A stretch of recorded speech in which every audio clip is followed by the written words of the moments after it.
This is beneath the dignity of a person serving in the Congress of the United States and is a cause for trauma and fear among members, especially on the heels of an insurrection on which the minority in the committee yesterday denied ever happened. It didn't happen. I don't know if you saw last night the body camera. I think CNN had the body camera video of Officer Fanon. It is stunning. If you haven't seen that, you have to see that because it was such an abuse, battling a police officer. Now, he's a Metropolitan Police officer. I have met with him. He's trying to meet with the Republican leader. I hope that would happen. But when these people were yesterday saying they were just friendly to the police and all that, sick. There's just only one word. So this is not behavior that is, I could give you chapter and verse of many other things that they have done, that being the most recent and very egregious, and not in keeping with the behavior of a member of Congress and their own caucus. Their own caucus should exercise some, discipline is not the word, respectable behavior standard for them. But it could be that this would rise to the level of an ethics complaint. Follow-up? Let me just see, yes. You talked about the pipeline earlier. Yes, Colonial. They paid the ransom. We know there are issues larger than we thought with the D.C. police hack as well. Obviously, President Biden put out his executive order last night, yes. But should these firms, and it's a question whether it's a private matter or a public matter because they serve so much of the public, should these firms be kowtowing to these terrorists to pay these ransoms, especially on the scale of what Colonial is? And what should What's the question? Should these firms should they be paying these ransoms? No. Okay, so did you disagree with them paying the ransom today, Colonial? Well, the point is that we don't want people to think that there's money in it for them to threaten the security of a critical infrastructure in our country. They made their decision, but really because of the service to the public that this is we've made drastic adjustments. We've waived the Jones Act so that ships carrying petroleum can come to certain ports in our country to keep the supply going. That's a big deal. To the extent that we know, especially in advance, what might be happening. And again, I think that we have to look to, this is, shall we say, Russian-oriented. We don't know Putin-oriented, but they don't even deny it. The perpetrators of this don't even deny it. So we have a responsibility in three ways. One, security. That's the oath we take, protect and defend. This is a security issue. Two, economics. This is an economic issue, the dependence on energy, as we know people personally, but business-wise depend on that. And three, a governance issue. A governance issue. This cannot be open season for hackers who can make money off of a threat, even if they don't go as far as crippling the entity that as with Colonial, they did not. So it is. It has to be subject to review. I don't know what the conversations were with the management of Colonial, but I do think that there is a governance role in how we protect our people and our economy from these hackers. Madam Speaker. Yes, ma'am. Madam Speaker, the President has been criticised, including by Democrats, for not doing enough to de-escalate the violence in the Middle East. There was a readout of his call yesterday with Prime Minister Netanyahu in which he said Israel has a right to defend itself, but there was no mention, it seems, at least, of the Palestinians, nor any apparent criticism of what many see as a disproportionate response by Israel. I wonder what your reaction is to that, and could the President and the US be doing more? I think the President took the appropriate proportionate response to it all. The fact is that we have a very close relationship with Israel, and Israel's security is a national security issue for us as our friend, a democratic country in the region, that the president has restored the money to the Palestinians, $200 million early in his administration. So there's a respect for meeting the needs of the Palestinians. But there is a Palestinian power struggle, and this is about Hamas.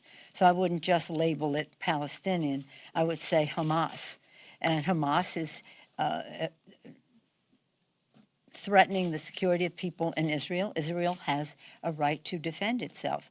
Many of our members in our caucus are great friends of Israel, but understand also that we respect the self-determination, that we want a two-state solution in the region.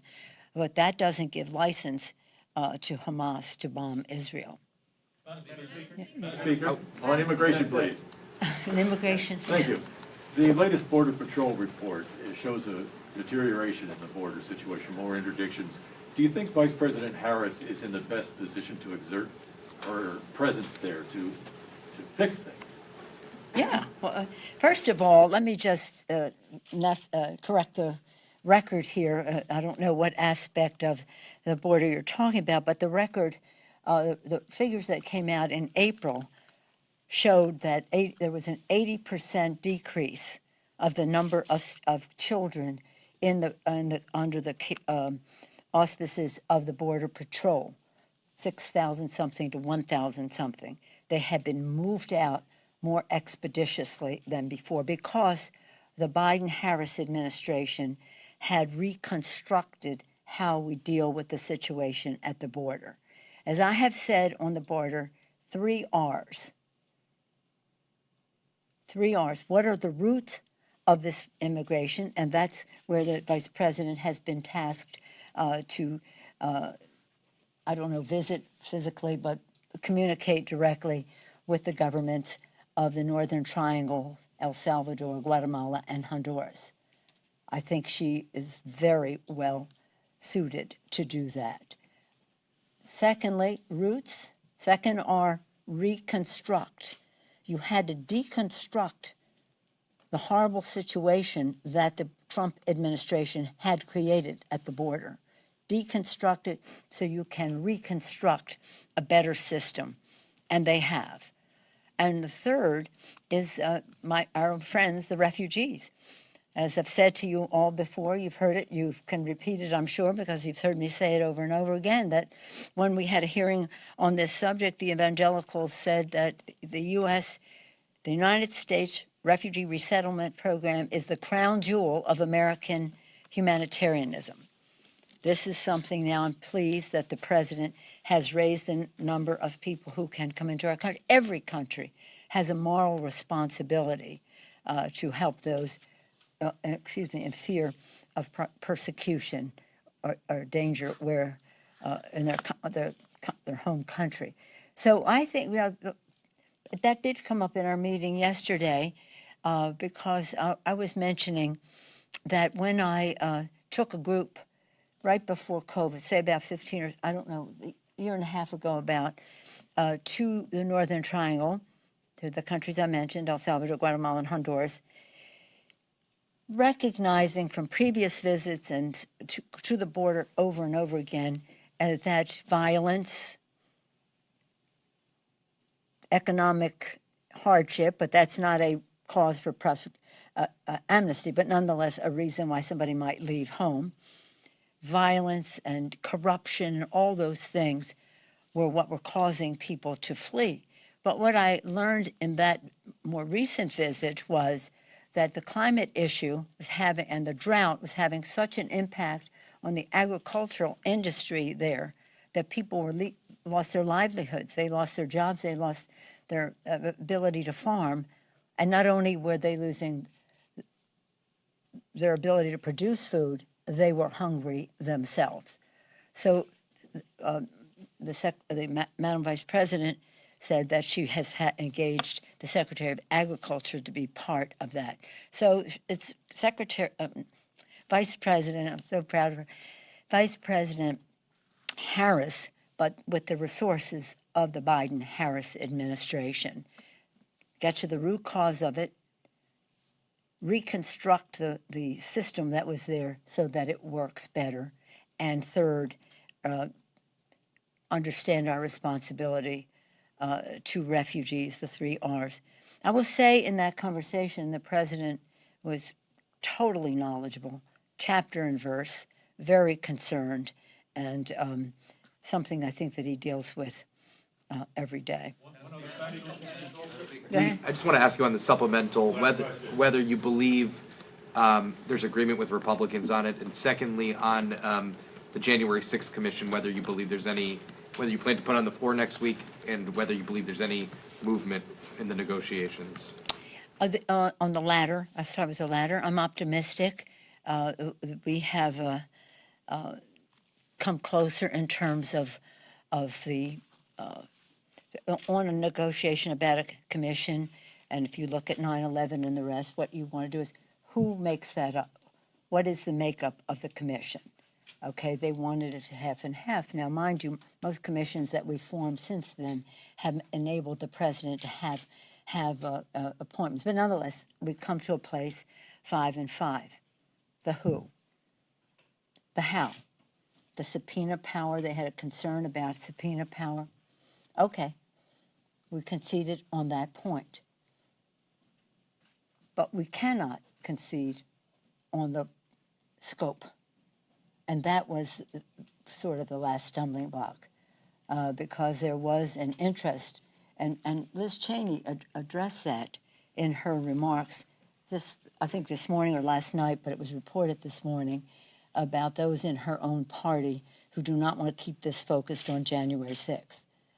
And they kept talking about, well, what about what happened last summer? You know, Black Lives Matter, responses to George Floyd murder. For some reason, Antifa, which has nothing to do with any of this, but so we're not going down that path. If they want to use 9/11 as their gold standard, then we can't go down that path. 9/11 was about 9/11. And I really thank you for the question and hope that you will help spread the word that this is a 9/11 type commission.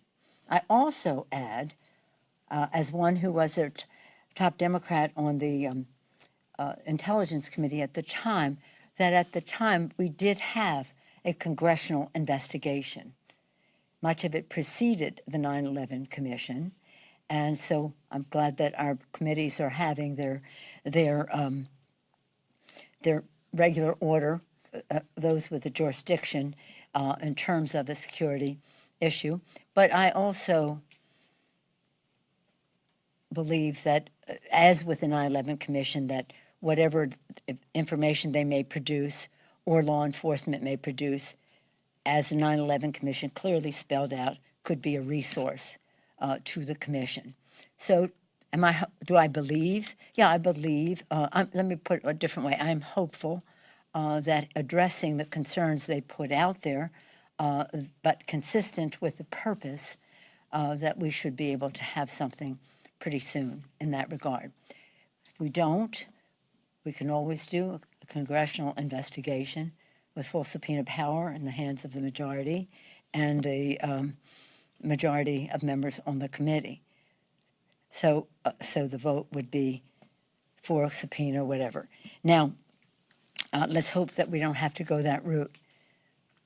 I'm really, as I said earlier, it's important for us to have it be as bipartisan as possible so the public has the most confidence in the results of it. What you should be on the lookout for, though, say we have something soon. Immediately, you have to appoint the commissioners. There is a criteria for that they can't be members of Congress or elective office. They have to be recognized figures in terms of national security, law, civil liberty. There's a criteria, as there was in the 9/11 Commission, and who they would appoint would be really a sign of their seriousness.